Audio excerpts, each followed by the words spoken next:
I've started recording, and Ilya from the University of Birmingham will speak about regular isomonodromic deformations, Hamiltonian theory, and quantization. Okay, first of all, I want to thank organizers for this opportunity and for organizing this event. And so can you see my screen now? Yeah? Yeah. All right. So, and today I will tell you about my joint work with Marta Mazzoka and Volodya Rubtsov.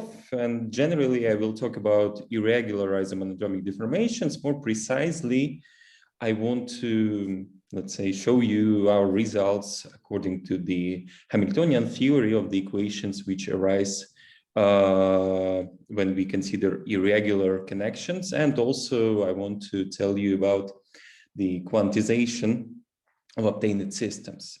So, well, the kind of motivation and the plan of this talk was to, well, general plan was to describe isomonodromic deformations of Schlesinger type with irregular singularities. And more general, the initial point was understand how irregular times arise in the connection. So in general, we know what to do with Fuchsian systems. We know that the deformation parameters are the location of the poles, but when we when we turn to the irregular situations, for example, Pine-Levi-2 equations or all other Pine-Levi equations other than fix, we see that times now are some coefficients in the times are somehow sitting in the local coefficients of the connection near singularity, and in general we want to understand how these times arrive there. Well, as a kind of another point was to, let's say, somehow to give a universal description of the irregular Hamiltonians and Darboux coordinates, and in general the reduction procedure for such systems, and also the kind of final, let's say, not the final, but it was kind of the first aim to know a little bit more about the quantization of the irregular connections, to know something about the irregular Knižnik-Zamolodchikov equations and related systems we obtain. So let me start with reminding you some general facts about the Fuchsian systems. So, well, Fuchsian system is kind of, it's a connection with the simple poles. So for the Pine-Levi 6, we have 4 poles at 0, 1, infinity, and some moduli of the 4-point sphere T. And the isomonodromic deformation of such connection is the same as the flatness of the following connection on the space of the spectral parameter lambda and deformation parameters ui's. We know a lot about such deformations. We know that the phase space may be written as the direct product of the coadjoint orbits of the Lie algebra we start with some connection which takes values in some Lie algebra G. We know that the phase space of the deformation equations is the product of the coadjoint orbits. We know how to write Hamiltonians. They are given by the residues of A square. I forgot trace here. And this system is called, these Hamiltonians are called Schlesinger Hamiltonians. They provide this isomonodromic deformation. They are very nice because they give this non-autonomous integrable system, because we have that this Hamiltonians commute. And we also know that the cross derivatives with respect to deformation parameters, not t but u here, equals to 0. So this is indeed a kind of flat connection. It's non-autonomous integrable system. So and this situation is very well known, this case. And what we want to study is irregular singularities. So now, instead of considering simple poles on the Riemann sphere on P1, we consider some poles of Poincare rank which more than 0, and it gives us a general form of the connection in the following way. So, well, in the Fuchsian case, to each singularity we attach the phase space, which was, well, as I said, this is just a coadjoint orbit of the Lie algebra we started with, but in general, if we do not fix the Casimir, in general, we may think that this is a direct product of the Lie algebras instead of coadjoint orbits. In the regular case, to each singularity, we attach something a little bit more complicated than the ordinary Lie coalgebra. This is an extension of let's say, classical Lie algebras, and this is so-called Takeev algebras. So we take the loop algebra of our initial Lie algebra G, and then we just do the quotient with respect to the following subalgebra. And we consider the dual algebra to this Lie algebra, and well, what we want to know about such phase space is that the Lie Poisson bracket is given by the following structure. So here we have P12 is the quadratic Casimir, so it's a kind of permutation matrix in case of GLN, and this Poisson structure is graded. So now we have that each sub-index is a grading in our Lie algebra, and the Poisson bracket preserved this grading. So we have that the Poisson bracket between AK and AL gives us AK plus L.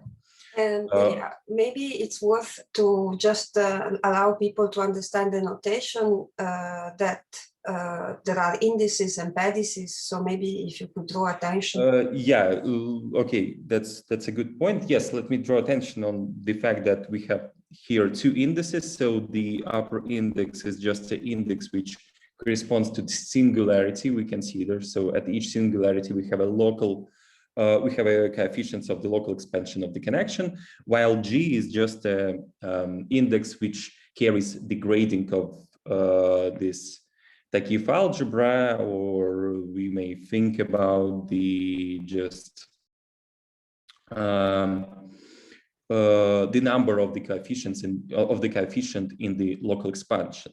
Well, in general, these things were known already. So such bracket for irregular connection, you may find it in the Fadeev-Takhtajan book, for example. You also may find such Poisson bracket in the Karotkin and Samtlebin paper, and a lot of people use such Poisson structure to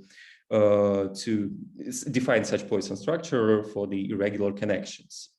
And in general, we have that isomonodromic deformation parameters are now the locations of the poles of the irregular singularities,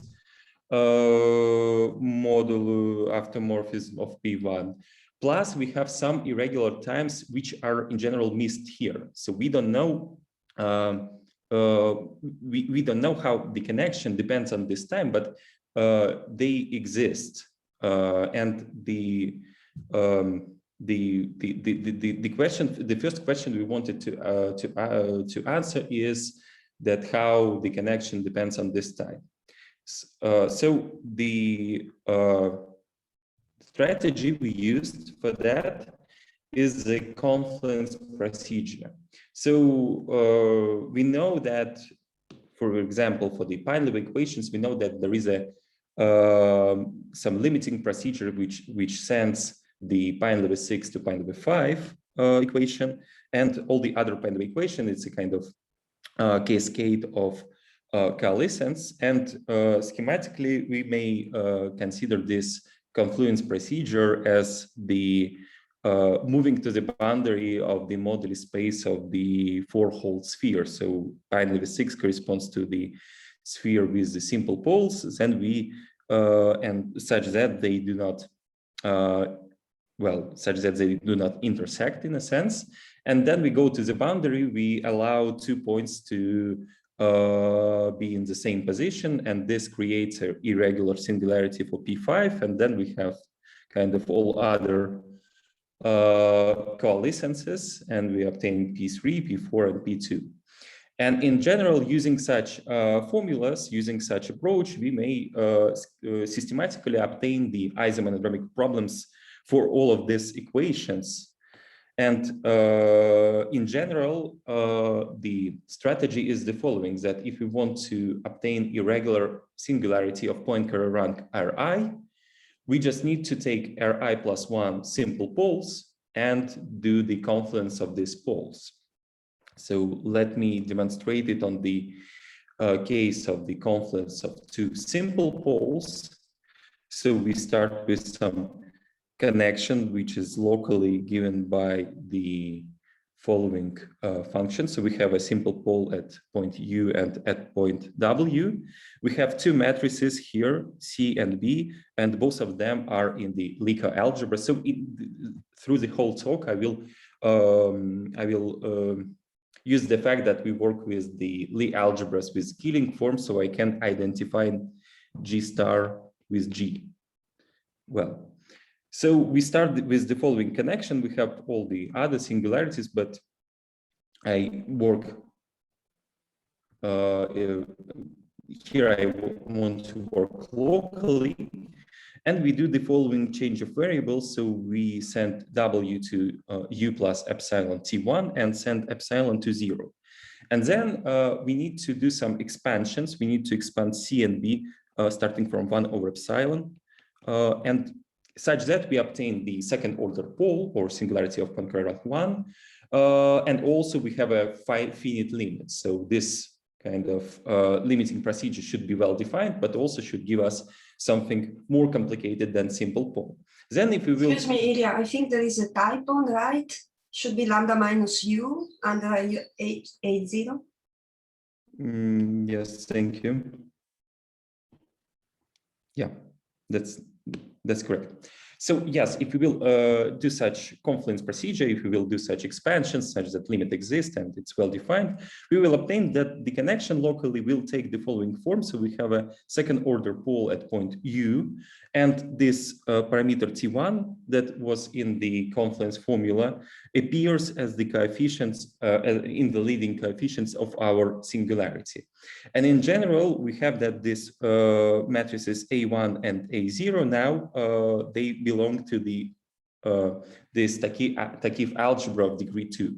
So in a sense, we may define the Poisson bracket between A0 and A1, and it will be commutator of the permutation matrix with A1. So the same formula as we obtained before. But now we see that— Sorry, Ilya. Yes. Whether the coefficients C and B must be the same but of opposite sign. If we wish that. Otherwise, sorry. The coefficient C. No. It means that we have something else. So this is locally near 2 points, U and V. Yeah. But generally, that's what I understand.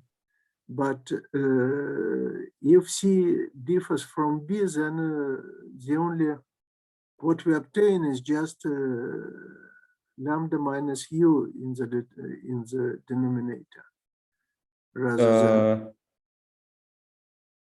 Yes, but we started with locally with 2 simple poles, and now we have the pole of the second order. Okay. Right. Okay, so now we obtain this kind of limit. So we started with some Lie algebras and obtained some kind of confluent Lie algebra for these coefficients, and also we know how this connection depends on the deformation parameter, and also we know how to do this. So in general, we know the limit for the connection, we know the limit for the phase space. Moreover, we know the limit for the Hamiltonians. So we started with some Fuchsian case. So we have the standard Hamiltonians for the HU and HV. And after this procedure, we obtain that HU doesn't change in a sense. So it's still trace of A squared divided by 2. While the Hamiltonian, which corresponds to the irregular time T1, now may be defined through the spectral parameter for this irregular connection. So now it's now this formula becomes a little bit more complicated than the Schlesinger Hamiltonians, but we see that in a sense we have the same formula. So again, Hamiltonian is defined by the coefficients of the expansion of trace of A square, but we also have some additional coefficient which depends on the time, and this is kind of a non-trivial part of this Hamiltonian. So, well, in general, we want to obtain some formula to produce this, to produce such confluences for the R singularities. So we started with some simple pole U, and we take some simple poles V1, V2, and VR, and we send it to U.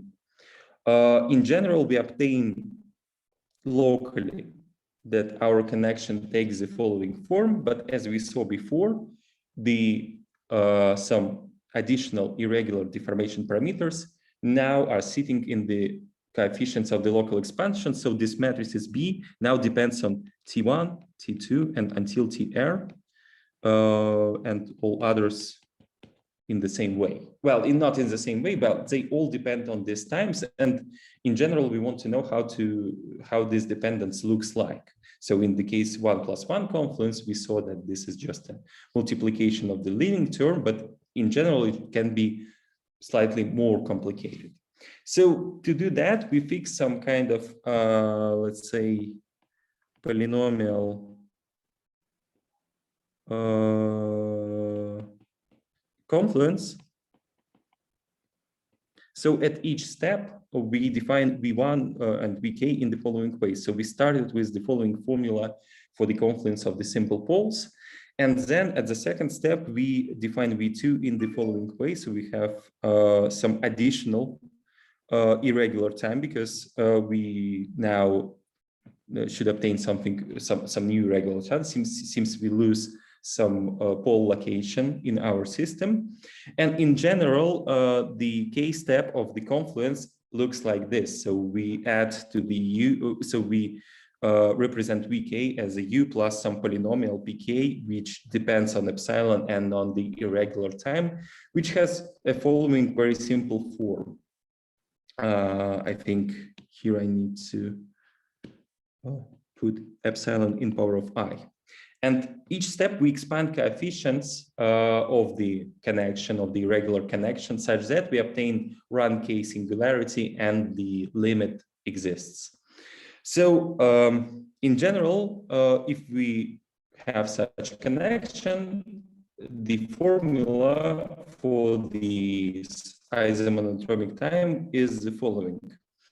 So the locally connection takes the following form, and let A0, A1, and AR, will be the basis of the Kifka algebra. So it means that we have the following Poisson bracket between these two matrices.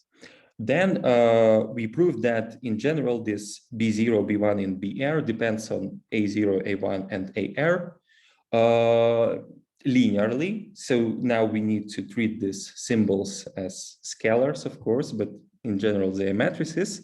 And we just need to take the following vector of the matrices, which are the basis of the Takif algebra, and multiply them by the following matrix, where mu r is given by the following formula, which depends on this polynomial PR, which I introduced for the confluence procedure. And in a sense, this matrix should be viewed as the entries of this matrix is just a coefficients at the G's power of epsilon of the E's power of this polynomial PR.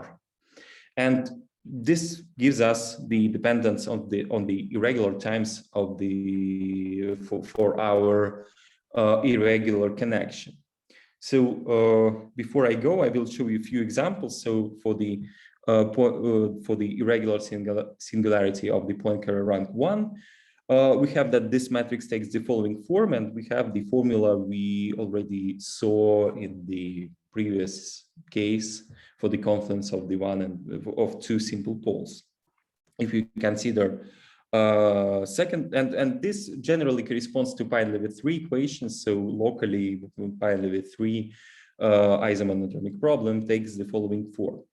The next one is, I guess, yeah.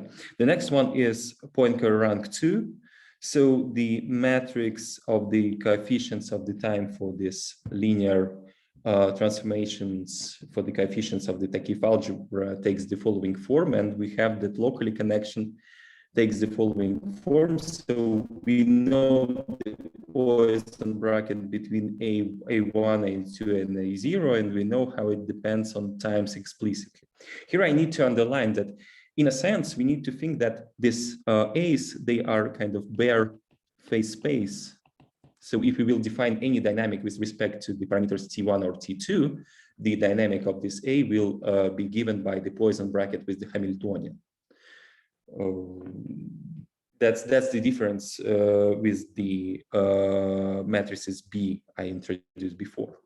So the last and well, this example corresponds to probably to Pine-Levi-4, and the last example, which is corresponds to Pine-Levi-2, is the Poincare rank 3, and we have the following matrix of the times, and we can write this local behavior of the connection in the following form.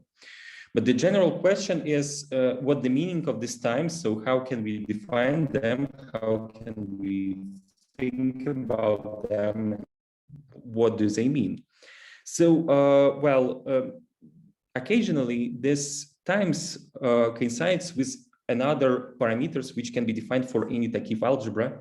And if we will forget about the isomonodromic problems, we may consider the following problem. So let A0 and A1, AR will be the basis of our Takif coalgebra or Takif algebra. And now let's consider the following linear map for these basis elements, such that these coefficients Tij are the are in the center of the Poisson bracket, so they are just constants. And we want to find not just linear maps, but such that they are Poisson. So we want to have that the bracket on this Bi and Bj will be the same as on Ai and Nj. And we may think about such transformation as a Poisson automorphism of the Lie algebra, because we started with one Poisson bracket defined on the letters A, and we want to have the same Poisson bracket for the letters B.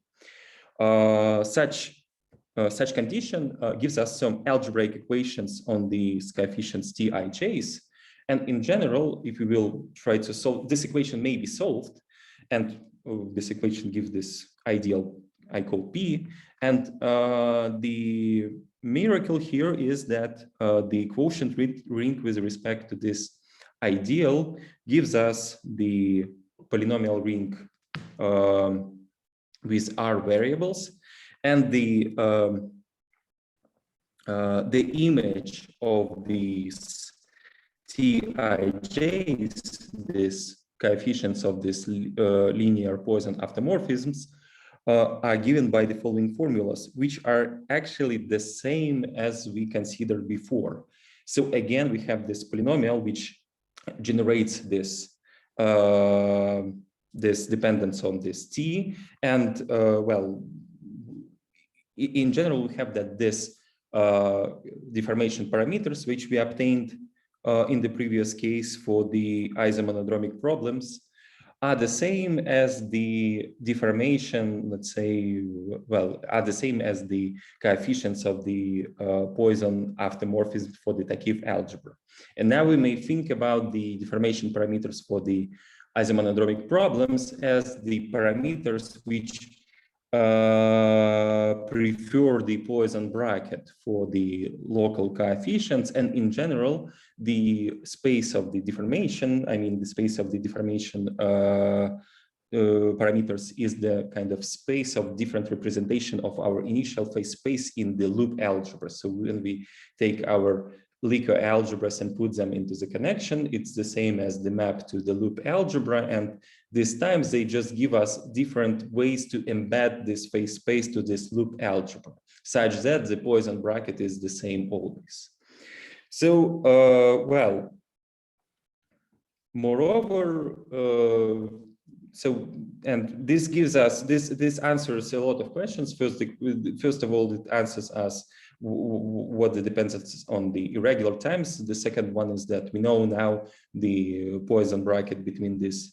We know in general what the phase space for the deformation, for the isomonodromic deformation equations is. And the last thing we want to know, I guess, here is what are the confluent Hamiltonians. And I will just give you the results. So if we have locally, again, our connection in the following form, which depends on these deformation parameters, as I showed before, then the isomonodromic Hamiltonians are given by the following formula. So we take the spectral invariance corresponds to the irregular connection at the point U. We take all spectral invariants which are not Casimirs, and we just act by the same matrix, but inversed on this spectral invariance. And that's how we obtain the Hamiltonians. We know that this Hamiltonians provides the isomonodromic deformations. We know that they are commute, and well, I want to thank Vitaly Tarasov and Pasha Gavrilenko, who asked me about this yesterday, and we have a very vivid discussion. And in general, due to Jimba-Miwa theorem, isomonodromy means kind of integrability of the non-autonomous Hamiltonian system. And from the kind of perspective that we know that the Hamiltonians commute, we know that since it's integrable non-autonomous system, it means that the cross ratios are also 0 up to Casimirs. So, but in general now, the thing is that we may write the Hamiltonians for any isomonodromic problem, if it's Schlesinger type isomonodromic problem for any regular singularity, as the invariant function of the connection. So before we knew that kind of some Hamiltonians may be obtained as some very special coefficients of the local solution at infinity or at other singularities, but now this description is independent of the local solution. It's purely, let's say that this is kind of integral, well, in the it's look like integrable systems, yeah. But the dependence. But now we know also the dependence on the irregular isomonodromic deformation parameters. So as an example, well, we know how to write Pine-Levi-2. So we start with the following, in general, connection with the pole of order 4 at 0. The deformation equations are given by the system of the equations. And using the approach I introduced before, the Hamiltonian now is maybe written in the following way. So if we will take such system, and if we will make the reduction with respect to the gauge group, so assuming that there is no singularities in except of 0, that means that Ilya, John says that he would like to make a comment. I've seen it in the chat. Yes, can you hear me? Can you hear me? Very faintly. Oh, I wonder why it's so weak. You cannot hear me clearly? Now I can hear you. Yeah, Okay. we hear. There's something I have to put to question in what you said. You said, I mean, what you really are looking at, this algebra is the sum of the direct sum of the jet extensions of the Lie algebras associated to all of the poles. So that's a very well understood thing. And the Casimirs are all understood for that also.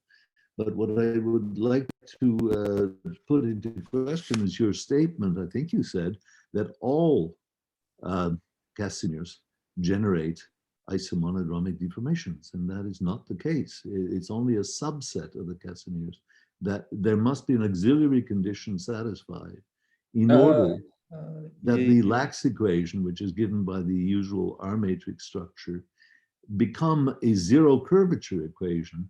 There has to be a compatibility condition because these are non-autonomous systems, and not every Casimir generates an isomonodromic deformation.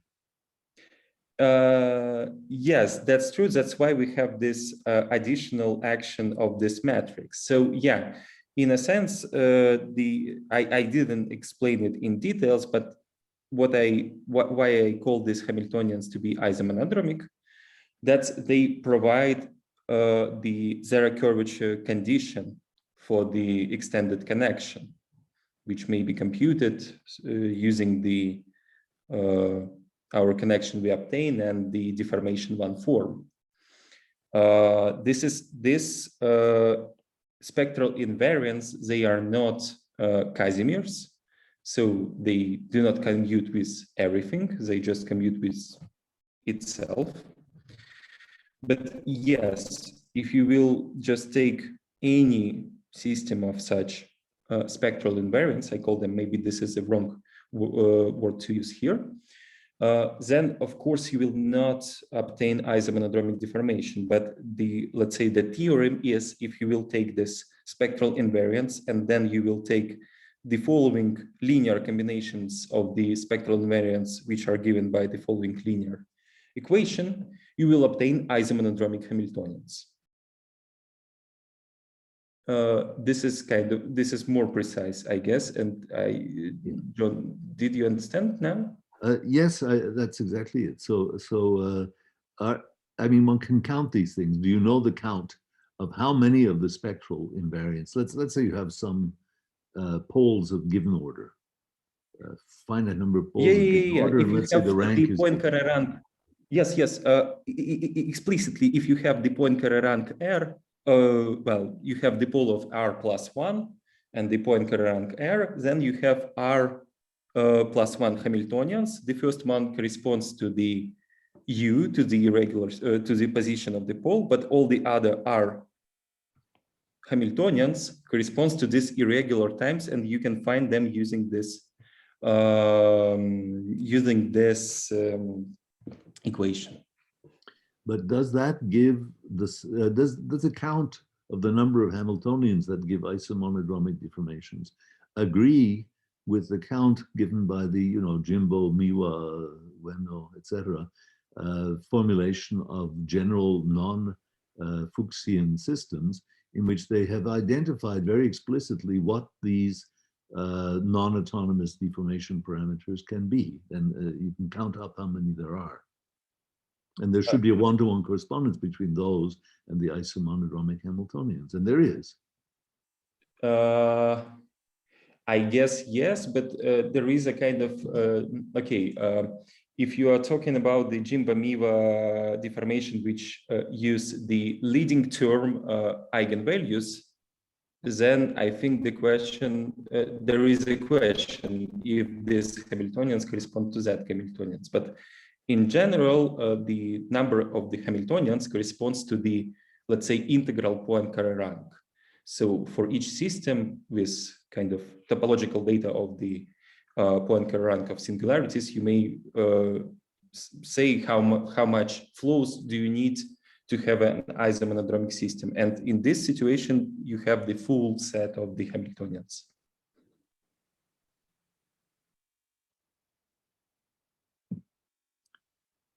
Okay, that's just. I just wanted to know if your account of the number of parameters agreed with the Jimbo-Miwa count.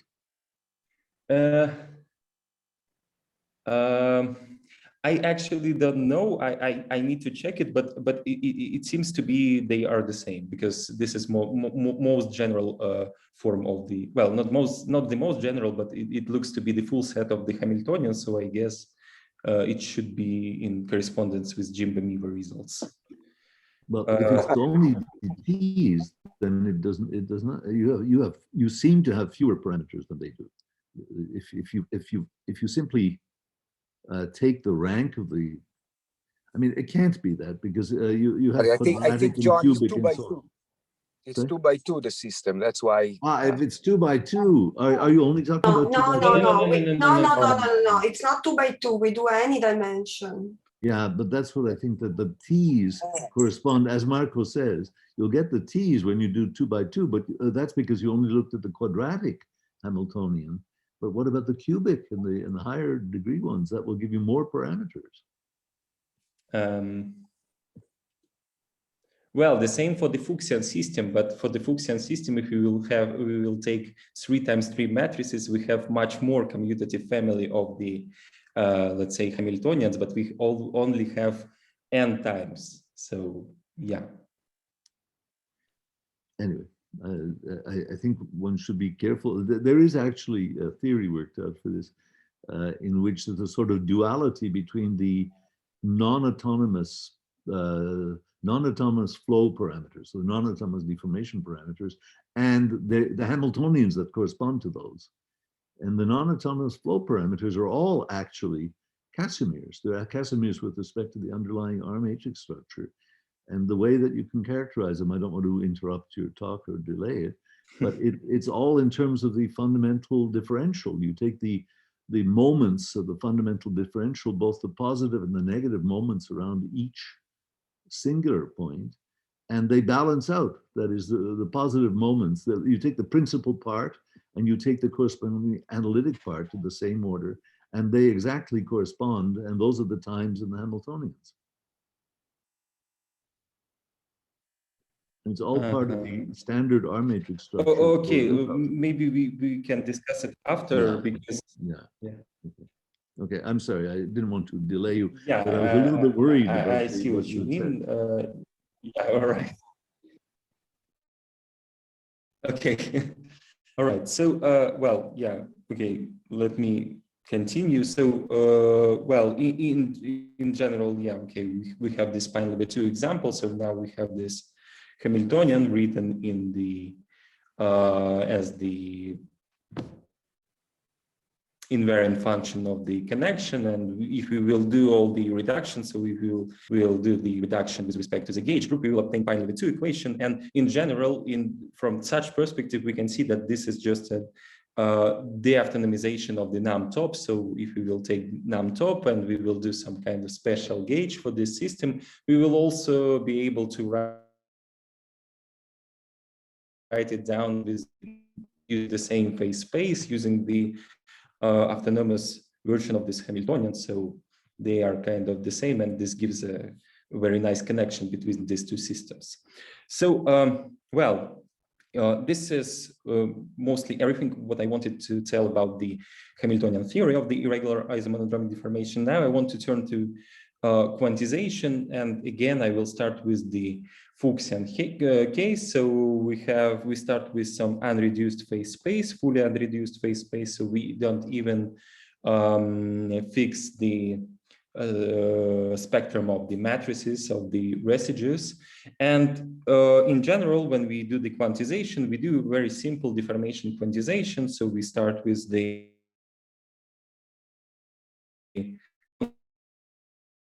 just send the Poisson bracket to the commutator. If you wish, we may also add H bar here. And this is corresponds to the map from the polynomials on the LICO algebra to the universal enveloping algebra of the Lie algebra we started with. Well, in general, if we are working in the orthogonal basis, then we have that this quantization map is very simple. We just send E alpha star to E alpha. And for SL2, for example, we have this kind of, this is the element of SL2 star. We know the Poisson bracket between the entries of this matrix, and the quantum versions will be just the same, well, just the same, but slightly flipped matrices, which corresponds to the quantum operator of this function. But of course, we can take different representation. That's generally, this is just kind of a very special quantization in this situation. And if we will produce such quantization for the Schlesinger Hamiltonian, we see that the Schlesinger Hamiltonians are linear on each space of the direct product. That means that this is a very special case, such that the quantum Hamiltonian will be in the tensor product of the Lie algebra. And if we will compute everything very carefully, we will obtain that the quantum version of the Schlesinger Hamiltonian becomes Knižnik-Zamolodchikov Hamiltonian. So we have these R matrices here, which are defined by this quadratic Casimir, and the Schrödinger equation, which corresponds to this quantum Hamiltonian, is indeed KZ equation. So it's, again, since we are doing very simple deformation quantization, we still have this property of integrability. So we still have that the Hamiltonians commute, and also we have this fact that the cross derivatives also gives us 0. So which together gives us the statement that Knižnik-Zamolodchikov connection is flat connection in general. Well, there was kind of a Stich theorem, which, so it's kind of a good observation, but well, let's say not very obvious, but observation that we have KZ system as the quantization of the Schlesinger system, but the Stich theorem is a little bit kind of vice versa, which says that semi-classical solution of Knižnik-Zamolodchikov system is given by isomonodromic tau function. Well, it's given in the following way. So we have that if we will consider semi-classical limit, then we will have the following dependence on the tau function. And I define tau function in a very simple way, that the derivatives of the tau function, the logarithm derivatives of the tau function, gives us the Hamiltonians. And this theorem was proven for the irregular singularities, and we wish to extend this theorem for the irregular ones.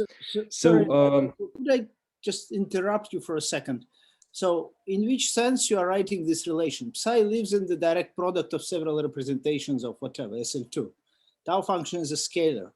What do you mean by writing this? And No. Psi is eigenfunction of the. In general, we may quantize our Hamiltonian as differential operator. Yeah. Okay. And then we have that psi is a function. Oh, okay. Okay, fine. Okay. And that's how we define this semi-classical limit. Yeah. Well, choice of the different representation means that you put some boundary condition, kind of, because you just take some very special subspace, yeah, of invariant of this operator. Okay. Maybe I could make a comment to Dima, and also that, I mean, of course, Reshetich found this, but there was a clarification which I also pointed out, and that is you should look at the equivalence between the Knižnik-Zamolodchikov and the Schlesinger system as a passage between the Heisenberg and the Schrödinger representations. You have to change representations when you look at the quantized Schlesinger equations. Those are in the Heisenberg representation, but when you pass to the Schlesinger representation, you get the Knižnik-Zamolodchikov representation, and then you get the Knižnik-Zamolodchikov equations. That's the relation. That's why there is a sort of a wave function psi. That's the Schrödinger wave function. Absolutely. Yeah. Yeah. This was in your paper, in fact. John, you know it very well. It was very inspiring for us. Thank you. Both, I mean, 3 of your papers. the thing about the, it was very funny. It was all done during a lecture, but never mind. I didn't know that Kolya had actually done in a more sophisticated way. He had done this, but anyway, it was just an observation. You know probably this from Sasha Itz, he told you. And you did it independently, I know. Yes, Sasha Itz was at the conference. I did it during a lecture, and I wrote it up during the lecture, and Takhtajan was there also, and he pointed out that Kolya had done something along those lines. So but I didn't know what Kolya had done. Actually, Kolya doesn't write this formula, I must say, but he writes in letters that the tau function, the isomonodromic tau function, gives the semi-classical solutions of the KZ. Okay. So he doesn't write such formula, but he spells it out. And then, of course, there is your paper in which this is explained in terms of Schrödinger and Heisenberg pictures and passing between those. So now what we are going to do, or Ilya is going to explain, is how may I for irregular singularity. use my last 10 minutes to Yes, Ilya, continue. Just don't pay attention to all that. Okay, so before I go to irregular singularities, what I want to say that there is a kind of very easy proof of the Reshetikhin theorem, which uses some kind of so-called lifted Darboux coordinates. So for a while, imagine that we are dealing with GLN or SLN. So again, we have this kind of Poisson bracket for the Schlesinger system. And what are lifted Darboux coordinates? This is the following fact that if we will define the following map from the direct sum of T star to GLN to the direct product of G stars in the following way. So we take the Darboux coordinates on the T star to GLN and we just send them to Q1, P1, Q2, P2, Qn, Pn. These are our matrices A1, A2, and An. We have that this map is a kind of Poisson, which means that if we will compute the Poisson bracket between these matrices using the symplectic structure from the T star to GLN, we will have the same Poisson bracket. And in general, these lifted Darboux coordinates appeared in different papers. First of all, papers by John, Harnat, Adams, and Priviata, I guess, also in the paper by Malgrange. And this is kind of a way to, let's say, decode the constant Kirillov-Suryo bracket using the Darboux coordinate, but very unreduced because now we have a lot of, the dimension grows in a sense. And now we see that if we will use this lifted Darboux coordinates, our Schlesinger Hamiltonians becomes the following forms. And the main feature of such representation of this Hamiltonian is that this Hamiltonian is homogeneous polynomial in piece in moments of degree 2. And this gives us another very fancy fact that the action is given by the following formula. So it works only when we have that the Hamiltonian is homogeneous in piece of degree 2. And we see that the action is indeed the just logarithm of tau function. And if we will try to find the semi-classical solution using the classical formula from the quantum mechanics, we put the action here and we obtain the following tau function. The only thing I want to mention is that this is a long solution, let's say this. But in general, we know that tau function as an object is defined as the function along solution, so it depends only on T. And we see here that the lifted Darboux coordinates gives us homogeneous Hamiltonian, and this gives us the possibility to prove this Reshetikhin theorem in very easy way. So for irregular singularities, we also have lifted Darboux coordinates. So now we have that Okay, the form of this coordinate is a little bit more complicated than in the previous case, but the fact is that Aij is homogeneous of degree 1 in Qi's and homogeneous of degree 1 in Pi's. So in human language, this means that we have that Aij is given by some sum of Qi Pk. Yeah, so this will be something like this. On the other hand, and this lifted Darboux coordinates, they may be given by the general direct product of this Takif algebra, Takif coalgebras. And in general, we know now that the irregular Hamiltonians are also given by, defined by a squared divided by 2, the trace of the a squared. So again, we have that this function will be homogeneous in P of degree 2.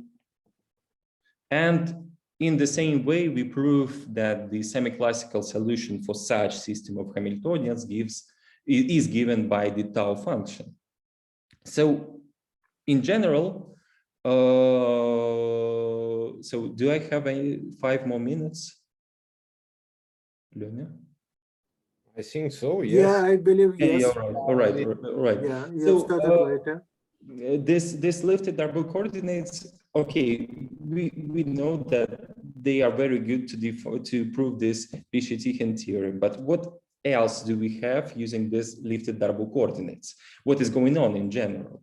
So as I said, this Darboux coordinates, they appeared in a lot of papers. I think the most interesting, let's say, appearance and descriptions was given in the paper by Adams, Harnat, and Privyata. And the thing is that using this lifted Darboux coordinates, we may describe such irregular isomonodromic deformation as the system on the same phase space. Because in the previous case, for the irregular singularity, in general, the lifted space is the same as in the Fuchsian system. And what are these lifted Darboux coordinates?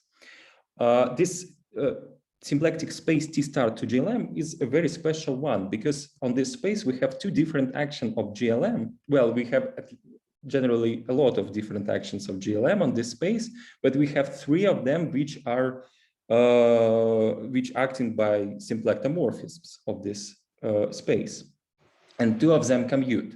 So it's kind of let's say inner action and outer action, which are given by the following formulas. They obviously commute, and what does it mean? It means that we have 2 different moment maps from T star to GLM to the coadjuvant orbit of the GLM. The first moment map will be just Q multiplied by P, and the second moment map will be P multiplied by Q. Well, they are obviously commute because the action are commute, and the miracle here is that these 2 moment maps are living in the same coadjuvant orbit. So if you will fix the coadjuvant orbit for the first one, it will give you automatically the coadjuvant orbit for the second one. And if you will consider only one copy of T star to GLM, you will obtain something very trivial, because using these different actions, you may diagonalize them simultaneously and obtain just the diagonal matrix, which defines the invariance of the orbit. On the other hand, if we will consider the direct sum of such spaces, then we again may consider 2 different actions. And using the first action, we define the kind of moment map given, we define some coordinates using dual function to the moment map. While the second action now is restricted to the diagonal and becomes a gauge group action in a sense. So the Fuchsian system we considered may be written as the in these coordinates, and also additional moment map comes from the outer action, and this is the gauge group moment map. So it will be just a sum of the residues for the connection with simple poles. But the fact is that in general we have a lot of different groups which are acting on this phase space simultaneously. This action commute, and also these actions have the same property that this two action, we have two dual moment maps which lives in the same coadjoint orbit. And in general, different irregular singularities is a dual action of different groups on T star to GLM. And these groups now correspond to the Lie algebra we considered before. So now, when we started with the Fuchsian system, we have that at each singularity, we have Q1 to P1. At the second singularity, we have A2 to Q2 multiplied by P2, and so on. And the moment map is the sum of these matrices.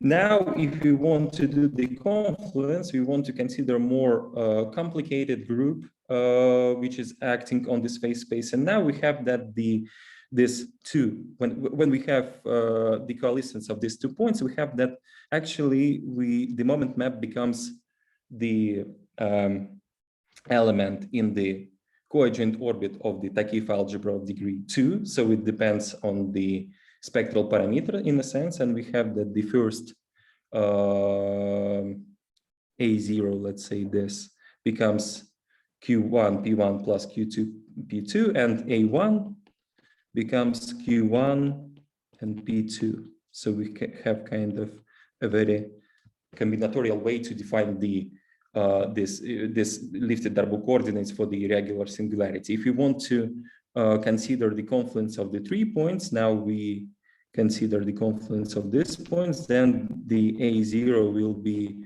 Q1 P1 plus Q2 P2 plus Q3 P3. And also we have that A1 changes, so it becomes Q2 P3. And we obtain additionally Q1 P3 parameterization of the leading order, and so on. And but in general, the space which is written here is the same.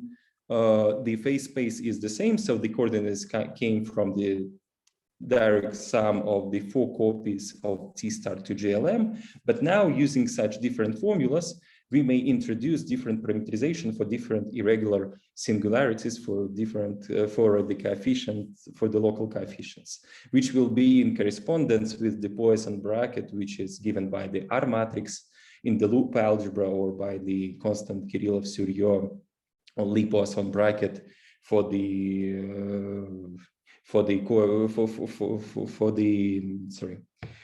Takif algebra of degree R. And that's, in general, the philosophy is that we have only one universal phase space, but we have different group actions and we obtain different Darboux coordinates. Well, that's all. Thank you for your time, and I'm happy to answer your questions. Thanks, Ilya. Let's thank the speaker. And questions, please.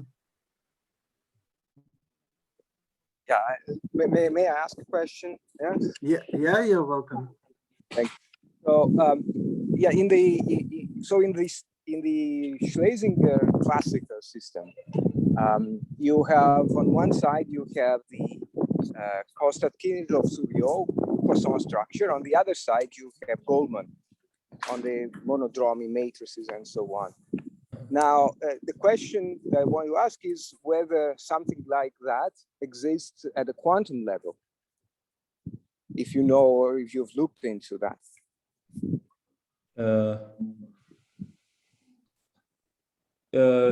So in other words, I'm asking what is the push forward under the monodromy map, or the quantum, I guess, monodromy map of the Poisson structure, well, of the quantization of the Poisson structure. Oh, I think I don't know the answer to this question, but I think it's related to the work of Lyonya, Marta, and Volodya Rubtsov, because they quantized this kind of algebras for the monodromy data, as far as I understand. But okay. So then the question. So I think, Mark, could I make a small comment, right? So we know that the Goldman bracket can be quantized in various ways, in particular, you first write it in Fock-Crossley way and then just quantize it. Yeah, but are the two quantizations the same? Combinatorial quantization. Now, how the quantization at the level of Schlesinger equation, quantization at the level of monodromies are related, that I think nobody knows. There are these Greenfield computations related to that, but the answer is absolutely. Ilya, can I ask another question?